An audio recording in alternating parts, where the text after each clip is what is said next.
Hello दोस्तों, कैसे हो आप सब लोग? मैं आपकी मंजिल के रास्तों पे आपका हमसफ़र एक बार फिर से स्वागत करता हूँ आप सभी का तातीज़ा ज्ञान अकेडमी में।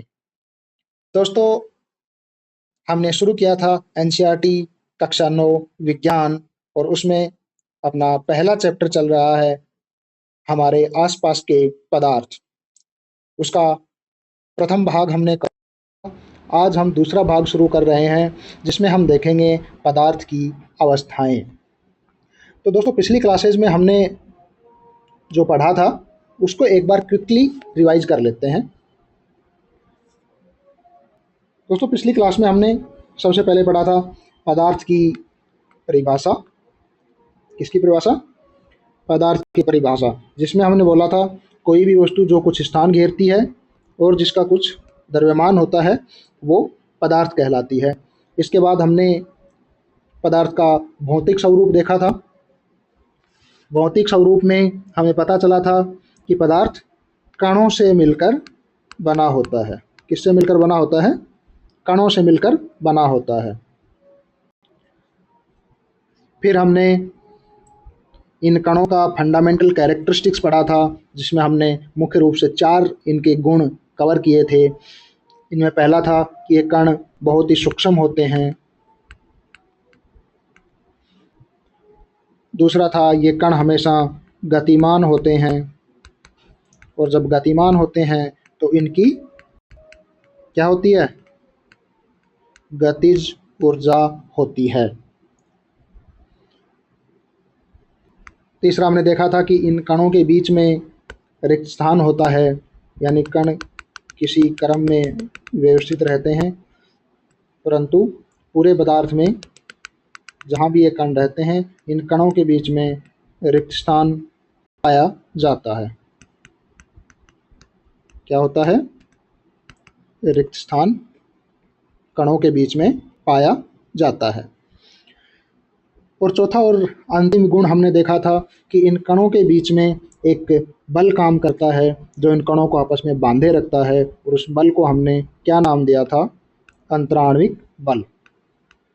ये अंतराण्विक बल सभी कणों के बीच में आपस में लगता रहता है। इसका नाम क्या था? अंतराण्विक बल। तो दोस्तों, ये चीज़ें हमने अपने पिछले चैप्टर में या पिछले वीडियो में कवर करी थी। अभी हम चलते हैं आगे, कंटिन्यू करते हैं और पदार्थ की अवस्थाओं की ओर आगे बढ़ते हैं। तो दोस्तों, पदार्थ को भौतिक गुणों के आधार पर मुख्य रूप से 3 भागों में वर्गीकृत किया गया है। कौन से गुणों के आधार पर? भौतिक गुणों के आधार पर। पदार्थ के 2 टाइप के गुण होते हैं दोस्तों। एक होता है भौतिक गुण और दूसरा होता है रासायनिक गुण। ये जो रासायनिक गुण हैं ये आने वाले चैप्टर 2 में हम पढ़ेंगे और भौतिक गुण हम इसी चैप्टर में कवर करेंगे। भौतिक गुण कौन से होते हैं? पदार्थ के वे गुण जिनको हम देख सकते हैं या छू सकते हैं या महसूस कर सकते हैं। वे गुण जिनको हम देख सकते हैं, छू सकते हैं या महसूस कर सकते हैं, उनको भौतिक गुण बोलते हैं। और इन भौतिक गुणों के आधार पर पदार्थ को मुख्य रूप से 3 भागों में बांटा गया है। कौन कौन से 3 भाग? ठोस, द्रव और गैस।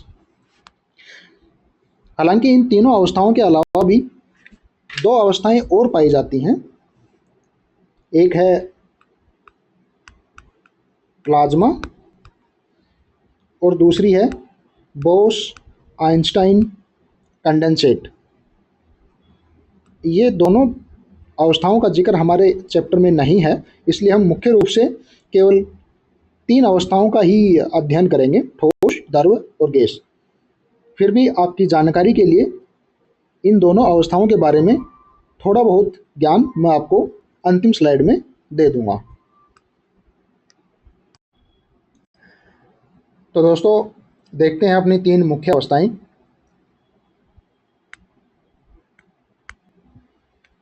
ठोस, द्रव और गैस। पहला जो ठोस है उसमें देखिए चित्र में कणों की व्यवस्था।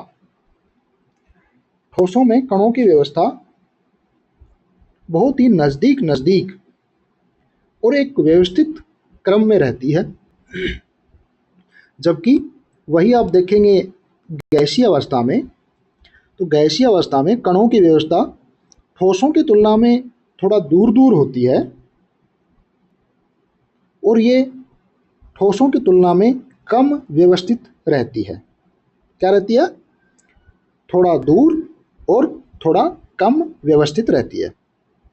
वहीं अगर हम गैसीय अवस्था की बात करें तो गैसीय अवस्था में कणों की अगर ठीक से बोलें तो कोई व्यवस्था ही नहीं है। ये आज़ाद प्राणी होते हैं, आज़ाद पंछी की तरह उड़ते रहते हैं। यानी गैसीय अवस्था में कणों की कोई निश्चित व्यवस्था नहीं है, वो एक दूसरे से बहुत दूर दूर और रैंडमली यादृच्छिक रूप से गति करते रहते हैं। अगर उदाहरण हम देखें, अपने आसपास बहुत सारे उदाहरण मिल जाएंगे। आपकी पेन पेंसिल, आपकी बुक, आपकी टेबल, आपकी चेयर, ये सब ठोस अवस्था के उदाहरण हैं। ये सारे ठोस पदार्थ होते हैं। अगर द्रव के उदाहरण देखें तो जल है, दूध है, और भी अपने आसपास अन्य सारे शहद है, बहुत सारे उदाहरण देखने को मिल जाएंगे। और गैस तो आप जानते ही हैं, ऑक्सीजन, कार्बन डाइऑक्साइड, कई तरीके की गैसेज अपने एनवायरनमेंट में, वातावरण में अब उपस्थित हैं। नाइट्रोजन है, गुब्बारे में हम जो भर के छोड़ देते हैं, कुछ हाइड्रोजन भी गैसीय अवस्था में पाया जाता है। अगर हम इनके बारे में बात करें ठोसों का, तो ठोसों का आकार और आयतन दोनों निश्चित होते हैं। इनके कण निकट निकट यानी कम दूरी पर व्यवस्थित रहते हैं, और कम दूरी पर होने के कारण इनके कणों के बीच में जो अंतराण्विक बल हमने पहले पढ़ा था वो बहुत ही मजबूत होता है।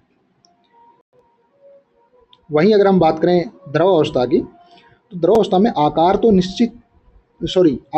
अनिश्चित होता है परंतु आयतन निश्चित होता है। ऐसा कैसे? आप देखिए, पानी को लीजिए। पानी को अगर आप बोतल में डालेंगे तो वो बोतल का आकार ले लेगा। पानी को अगर आप किसी ग्लास में डालेंगे तो वो ग्लास का आकार ले लेगा। उसको अगर किसी कढ़ाई में डालेंगे तो वो कढ़ाई का आकार ले लेगा। परंतु अगर आप 1 लीटर पानी लेंगे, 1 लीटर पानी को कितने भी पात्र में डाल लीजिए, उसका आयतन 1 लीटर ही रहना है, उसका आयतन नहीं बदलने वाला। अर्थात इसको जिस पात्र में डालते हैं उस पात्र के अनुसार ये अपना आकार ले लेता है, परंतु आयतन निश्चित होता है। और इसमें कणों के बीच में दूरी ठोसों की तुलना में ज़्यादा होती है, इसलिए अंतराण्विक बल जो है वो मध्यम पाया जाता है, यानी ठोसों से कम और आगे आने वाले गैसों से अधिक। गैसों का अगर बात करें तो इनका आकार और आयतन दोनों ही अनिश्चित होते हैं। इनको जिस भी पात्र में रखेंगे उस पात्र के अनुरूप ये अपना आकार ले लेंगे और उस पात्र में ज़्यादा से ज़्यादा दूरी तक ये फैलेंगे, यानी पात्र की दीवारों तक पूरा उसको कवर कर लेंगे। अगर आप एक कमरे में गैस छोड़ दें तो वो गैस एक कमरे के चारों दीवारों तक पूरा कवर कर लेगी। गुब्बारे में हम भरते हैं तो गुब्बारे की चारों दीवारों तक ज़्यादा से ज़्यादा स्थान वो घेरने की कोशिश करेगी। क्यों? क्योंकि इनके कणों के बीच में दूरी बहुत ज़्यादा होती है और अंतराण्विक बल नगण्य होता है, यानी ना के बराबर होता है। अंतराण्विक बल लगभग होता ही नहीं है, इसलिए ये ज़्यादा से ज़्यादा स्थान घेरते हैं। परंतु इनकी संपीड्यता यानी कंप्रेसिबिलिटी बहुत अधिक होती है। कंप्रेसिबिलिटी यानी इनको प्रेशराइज किया जा सकता है, इनको दबाया जा सकता है। और ये अधिक क्यों होती है? क्योंकि कणों के बीच में जो स्थान है वो बहुत ज़्यादा होता है, इसलिए उनको दबा के नज़दीक नज़दीक लाना आसान होता है। वहीं अगर द्रव की बात करें तो द्रव में संपीड्यता होती है लेकिन गैसीय अवस्था की तुलना में कम होती है, क्योंकि इनके कण गैसीय अवस्था के कणों की तुलना में कम दूरी पर व्यवस्थित होते हैं। और अगर ठोस की बात करें तो ठोस में संपीड्यता या कंप्रेसिबिलिटी बहुत ही कम होती है, क्योंकि इनके कण पहले से ही कम दूरी पर व्यवस्थित हैं। अब तीनों अवस्थाओं के बारे में अलग अलग थोड़ा सा डिटेल में जानने की कोशिश करेंगे। और सबसे पहला अपना आता है ठोस अवस्था। तो हमने अभी तक क्या देखा दोस्तों? ठोसों का आकार निश्चित होता है, ठोसों का आयतन निश्चित होता है, ठोसों के कणों की गति बहुत ही कम होती है। और कणों की गति कम क्यों होती है? क्योंकि उनके कणों के बीच में दूरी बहुत कम होती है और वो एक व्यवस्थित क्रम में लगभग रहते हैं, इसलिए उनके कणों के बीच में गति होने की संभावना नहीं रह जाती, यानी उन कणों को गति करने के लिए स्थान मिलता ही नहीं है, इसलिए उनके बीच में गति कम होती है। और स्थान कम होने की वजह से इनके बीच में अंतराण्विक बल बहुत अधिक होता है और स्थान कम होने की वजह से इनकी संपीड्यता बहुत ही कम होती है। तो क्या देखते हैं इसमें क्या लिखा हुआ है? ठोस पदार्थों का निश्चित आकार और निश्चित आयतन होता है। ठीक है, आकार और आयतन दोनों क्या होते हैं? निश्चित होते हैं। ठोसों का आकार और आयतन दोनों निश्चित होते हैं। मजबूत आकर्षण बल के कारण कण केवल कंपन करते हैं और अपना स्थान नहीं बदलते हैं। जैसा मैंने बताया, अंतराण्विक बल बहुत मजबूत होता है। और मजबूत क्यों होता है? क्योंकि इनके कणों के बीच में स्थान बहुत ही कम होता है, जिससे अंतराण्विक बल बहुत मजबूत होता है। और अंतराण्विक बल मजबूत होता है, कणों के बीच में स्थान कम होता है, तो कण केवल एक जगह पे हिल डुल सकते हैं, लेकिन वो गति नहीं कर सकते। इनकी अगर कंप्रेसिबिलिटी या संपीड्यता की बात करी जाए तो वो बहुत ही कम होती है या नगण्य होती है। संपीड्यता बहुत ही नगण्य होती है। अगर इनको कंप्रेस करेंगे हम तो ये टूट जाएंगे, लेकिन संपीड़ित होना इनके लिए संभव नहीं हो पाता, या कुछ हद तक संपीड़ित हो जाते हैं, बहुत ही कम, नगण्य। अब अगर हम ठोसों की बात करें तो ठोस दो प्रकार के होते हैं, एक क्रिस्टलीय ठोस, एक अक्रिस्टलीय ठोस। क्या क्या? क्रिस्टलीय ठोस और दूसरा होता है अक्रिस्टलीय ठोस।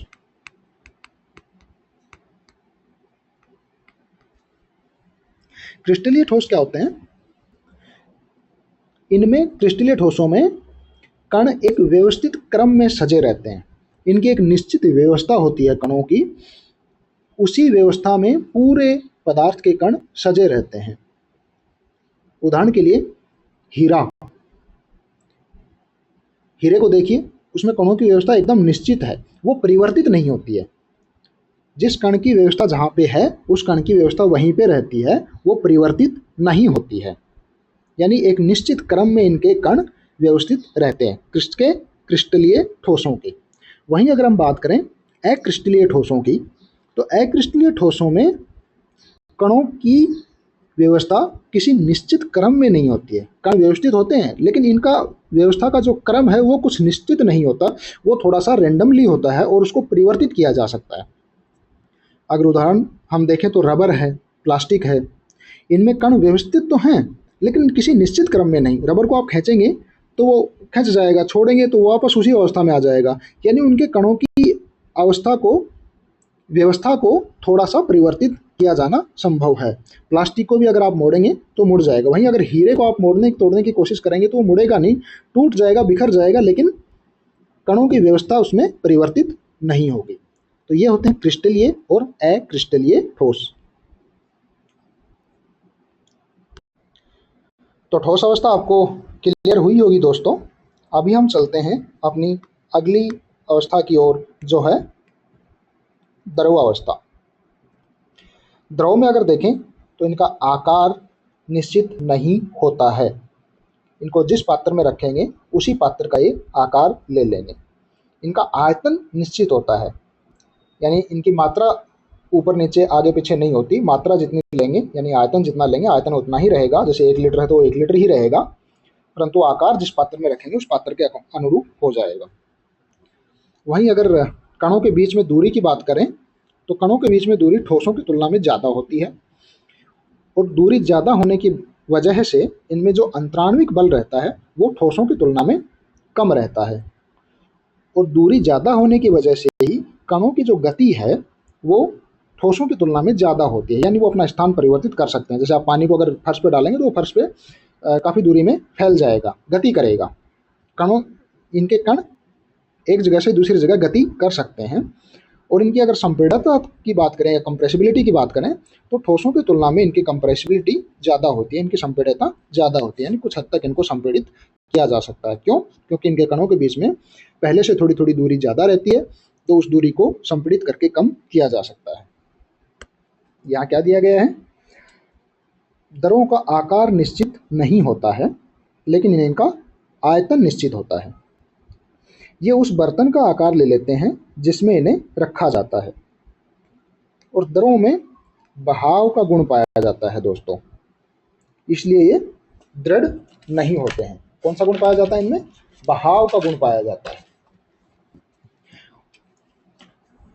और ये बहाव का गुण पाए जाने की वजह से ही ये द्रव कैपिलरी एक्शन को फॉलो करते हैं। कौन से एक्शन को? Capillary action. कैपिलरी एक्शन को हिंदी में क्या बोलते हैं? केशिका क्रिया, हिंदी में बोलते हैं केशिका क्रिया। यानी ये क्या होता है? कैपिलरी एक्शन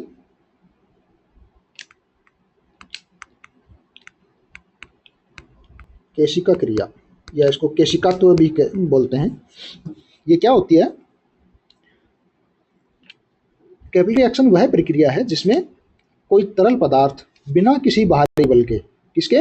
बिना किसी बाहरी बल के किसी पतली नली में खुद ब खुद ऊपर चढ़ जाता है या नीचे उतर जाता है। यानी अगर कोई पतली सी नली हम रखें,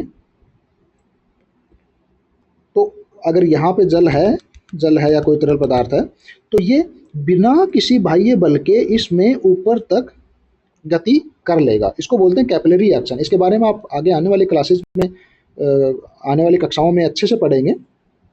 अभी के लिए इतना ही जान लीजिए कि द्रवों में बहाव का गुण पाया जाता है। दूसरा एक पृष्ठ तनाव का गुण पाया जाता है। पृष्ठ तनाव क्या होता है? पृष्ठ तनाव यानी द्रवों के जो सतह के कण होते हैं वो आपस में एक दूसरे को आकर्षित करते हैं, और इस आकर्षण के कारण पानी की बूंद आप देखेंगे गोल होती है, क्योंकि उसकी सतह पे जितने भी कण रहते हैं वो सारे एक दूसरे को आकर्षित करके और सिकुड़ने की कोशिश करते हैं, जिससे इसका जो आकार है वो गोल हो जाता है। और इन्हीं दोनों गुणों के कारण, कौन कौन सा? पृष्ठ तनाव और बहाव, इन्हीं दोनों गुणों के कारण इनमें केशिका क्रिया होती है। यानी किसी पतली नली में कोई तरल पदार्थ बिना किसी बाह्य बल के, यानी ऊपर से अगर हम ना खींचें और नीचे से भी कोई फोर्स ना लगाएं, बिना खींचे ये नीचे से ऊपर तक गति कर सकते हैं या ऊपर से नीचे तक गति कर सकते हैं। किसके कारण? पृष्ठ तनाव और बहाव के गुण के कारण।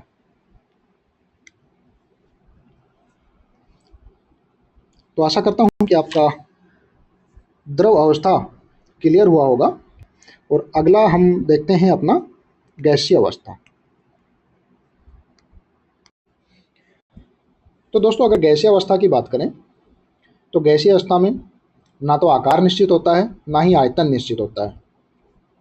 और इनके कणों के बीच की अगर दूरी की बात करें तो बहुत अधिक दूरी होती है, यानी ये रैंडमली डिस्ट्रीब्यूटेड रहते हैं, यादृच्छिक रूप से गति करते रहते हैं। और कणों के बीच में दूरी अधिक होने के कारण इनमें अंतराण्विक बल है, दो कणों के बीच में आपस में लगने वाला जो बल है वो बहुत ही कम होता है या नगण्य होता है।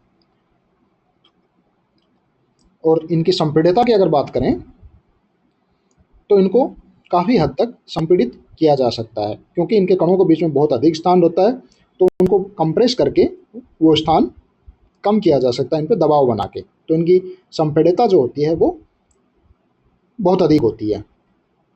और कणों की गति की अगर बात करें तो कण बहुत अधिक रैंडमली गति करते रहते हैं। क्या दिया है यहाँ पे? गैसों का न तो निश्चित आकार होता है और न ही निश्चित आयतन होता है। ठोसों और द्रवों की तुलना में गैसों की संपीड़ितता यानी कंप्रेसिबिलिटी बहुत अधिक होती है। गैस के कण अत्यधिक दूर दूर और यादृच्छिक रूप से गति करते रहते हैं। इनकी अगर संपीड़ितता की बात करें तो इनका जो संपीड़ितता का गुण है वो हमारे दैनिक जीवन में भी बहुत काम आता है।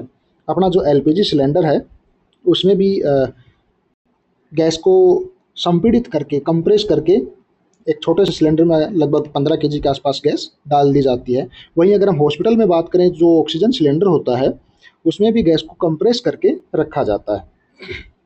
सोचिए दोस्तों, अगर ये कंप्रेसिबिलिटी का गुण इनमें नहीं होता तो हॉस्पिटल में आज ऑक्सीजन सिलेंडर रख पाना एक बहुत ही बड़ा चैलेंजिंग टास्क होता। तो ये था गैसीय अवस्था के बारे में। आशा करता हूँ कि आपको समझ में आया होगा। अभी हम अगला देखते हैं अपना, क्या इन क्या पदार्थ अपनी अवस्था बदल सकता है। यानी हमने 3 अवस्थाएं देखी हैं अभी तक, ठोस, द्रव और गैस। क्या ऐसा होता है कि कोई एक ही पदार्थ कभी ठोस अवस्था में पाया जाए, वही पदार्थ कभी द्रव अवस्था में पाया जाए, या वही पदार्थ कभी गैसीय अवस्था में पाया जाए? तो हाँ दोस्तों, ये संभव है।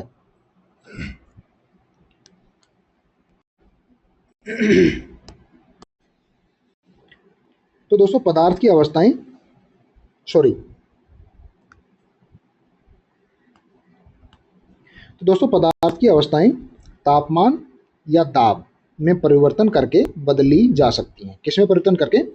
तापमान या दाब में परिवर्तन करके। ताप और दाब, ये दोनों बहुत महत्वपूर्ण चीज़ हैं दोस्तों। तो तापमान या दाब में परिवर्तन करके इनकी अवस्थाएं बदलना संभव है।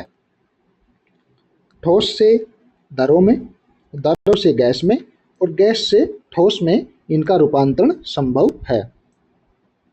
कैसे संभव है? रूपांतरण संभव करने के लिए 2 चीज़ें चाहिए, ताप और दाब। इन दोनों को परिवर्तित करके पदार्थ की अवस्थाओं में परिवर्तन संभव है। अभी यहाँ एक आरेख दिया गया है छोटा सा, ये आपकी एनसीईआरटी बुक में भी दिया गया है, उसको मैंने थोड़ा सा इंटरेक्टिव वे में आपके सामने प्रस्तुत किया है। पदार्थ की तीनों अवस्थाएं दी गई हैं, ठोस, द्रव और गैस। इस आरेख में ये दिखाया गया है कि एक अवस्था से दूसरी अवस्था में जो पदार्थ को बदला जाता है तो उसको क्या बोला जाता है। हालांकि आने वाली क्लासेज में हम डिटेल में चर्चा करेंगे इसके ऊपर, लेकिन यहाँ पे मोटा मोटा समझ लेते हैं। ठोस अवस्था से द्रव अवस्था में जो बदला जाता है इसको बोलते हैं गलन या संगलन, और अंग्रेजी में बोलते हैं मेल्टिंग। और ये कैसे संभव है? जब किसी ठोस को गर्म करेंगे तो एक तापमान पर जाके वो द्रव में बदलना शुरू हो जाएगा, और उस तापमान को क्या बोलेंगे? उसका मेल्टिंग पॉइंट। मेल्टिंग पॉइंट या गलनांक, हिंदी में गलनांक। ये आने वाले क्लासेज में हम पढ़ेंगे पूरा। इसको मैं हटा देता हूँ यहाँ से। स्लाइड में जगह थोड़ी कम है, इसलिए ज़्यादा चीज़ें नहीं रखूँगा स्लाइड पे। आगे बढ़ते हैं। तो ठोस से द्रव में बदलने को क्या बोलेंगे? गलन, और जिस तापमान पर ये होगा उसको बोलेंगे गलनांक। अभी आते हैं द्रव से ठोस में बदलना। द्रव से ठोस में बदलने को बोलते हैं वाष्पीकरण, या अंग्रेजी में बोलेंगे वेपोराइजेशन। और जिस तापमान पर द्रव ठोस में बदलने लगता है, द्रव को गर्म करके, ठोस में नहीं, गैस में, द्रव को गर्म करके गैस में बदला जा सकता है। जैसे हम पानी को गर्म करते हैं तो भाप बनना शुरू हो जाता है, और लगातार गर्म करते रहेंगे तो भाप बन के उड़ जाएगा। तो वही है, अगर द्रव को गैस में बदलेंगे तो जिस तापमान पर द्रव गैस में बदलना स्टार्ट होता है उस तापमान को उसका द्रव का क्वथनांक कहते हैं। तीसरा है गैस से ठोस में बदलना। गैस से ठोस में बदलने की प्रक्रिया को डिपोजिशन या निक्षेपण कहते हैं। जब किसी गैस को बहुत अधिक कंप्रेस किया जाता है और ठंडा किया जाता है, यानी तापमान कम किया जाता है और उसको कंप्रेस किया जाता है, तो वो डायरेक्टली ठोस में बदल जाती है। इसको बोलते हैं निक्षेपण। जैसे आपने सूखी बर्फ़ देखी होगी दोस्तों, शादी वगैरह में भी काम में लेते हैं। सूखी बर्फ़ कैसे बनती है? कार्बन डाइऑक्साइड को अत्यधिक दाब पर कंप्रेस करके कम तापमान पर रख के उसको डायरेक्टली ठोस अवस्था में बदल देते हैं। अभी अगर इसका अपोजिट हम देखें, ठोस से गैसीय अवस्था में, तो ठोस से गैसीय अवस्था में कई सारे ऐसे ठोस होते हैं जो बिना द्रव अवस्था में बदले ठोस से ही जब उनको गर्म किया जाता है तो वो सीधे गैस में बदल जाते हैं। इस क्रिया को बोलते हैं ऊर्ध्वपातन, और इसका उदाहरण है कपूर। कपूर को अगर हम जलाएंगे तो वो द्रव अवस्था में बदले बिना, द्रव अवस्था का कोई भी चिन्ह छोड़े बिना वो डायरेक्टली गैसीय अवस्था में बदल जाता है। इसको बोलते हैं ऊर्ध्वपातन, इंग्लिश में बोलते हैं सब्लिमेशन। दूसरा हम देखें, अगर गैस से द्रव अवस्था में जो बदलना रहता है उसको हम क्या बोलेंगे?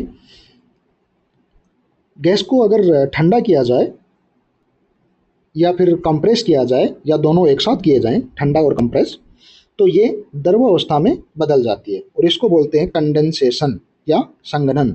आपने देखा होगा जब हम किसी स्टील के गिलास में कोल्ड ड्रिंक को भर के गर्मी के समय में रख लेते हैं तो उस गिलास के चारों तरफ पानी के बुलबुले होने लग जाते हैं कुछ ही समय में। तो वो क्या हो रहा है, अपने आसपास की जो गैस है, जो वायु उपस्थित है गिलास के चारों तरफ, वो वायु उस ठंडे गिलास के संपर्क में आती है, उसका तापमान कम हो जाता है जिससे वो संघनित हो जाती है, यानी उसका कंडेंसेशन हो जाता है और वो गैस द्रव अवस्था में बदल जाती है। तीसरा अगर हम देखें, द्रव अवस्था से गैस अवस्था में ठोस अवस्था में बदलना। जब किसी द्रव का तापमान कम कर दिया जाता है और दाब अधिक कर दिया जाता है तो वो द्रव से ठोस में बदलना शुरू कर देता है। जैसे हम फ्रिज में क्या करते हैं, तापमान कम करते हैं, तो द्रव का तापमान कम करते हैं तो वो ठोस में बदलना शुरू कर देता है और इसको क्या बोलते हैं? फ्रीजिंग या हिमीकरण। ये जमुना नहीं है, जमुना है, इसको करेक्ट कर लीजिएगा। इसको, ये जमुना लिखा है यहाँ पे, ये जमुना है। तो द्रव से ठोस में बदलने को क्या बोलते हैं? जमना या हिमीकरण, या अंग्रेजी में बोलते हैं इसको फ्रीजिंग। तो दोस्तों आशा करता हूँ कि आपको पदार्थ की अवस्थाएं और पदार्थ की अवस्थाओं में ये आपस में परिवर्तन आपको समझ में आया होगा। आगे हम कंटिन्यू करेंगे पदार्थ की अवस्थाओं में परिवर्तन, यानी पदार्थ पे तापमान और दाब का प्रभाव, जिसमें हम गलनांक, क्वथनांक, वाष्पीकरण, ये सब प्रक्रियाएं, ऊर्ध्वपातन, ये सब डिटेल में पढ़ेंगे। इसमें अगर किसी को कोई डाउट है, किसी का कोई सवाल है तो वो पूछ सकता है। और अपना आज का चैप्टर होता है यहीं पे ख़त्म। दोस्तों अगर आपको समझ में आया हो और आपकी इससे कुछ हेल्प हो रही हो तो वीडियो को लाइक करें, चैनल को सब्सक्राइब करें और जिनको ज़रूरत है उन तक इस वीडियो को शेयर करें। मेरा पढ़ाने का तरीका बहुत ही सिंपल है। आशा करता हूँ आपको समझ में आया होगा। चलिए दोस्तों, विदा लेता हूँ आपसे और मिलते हैं अगले क्लास में, यानी चैप्टर 1 के पार्ट 3 में। जय हिंद।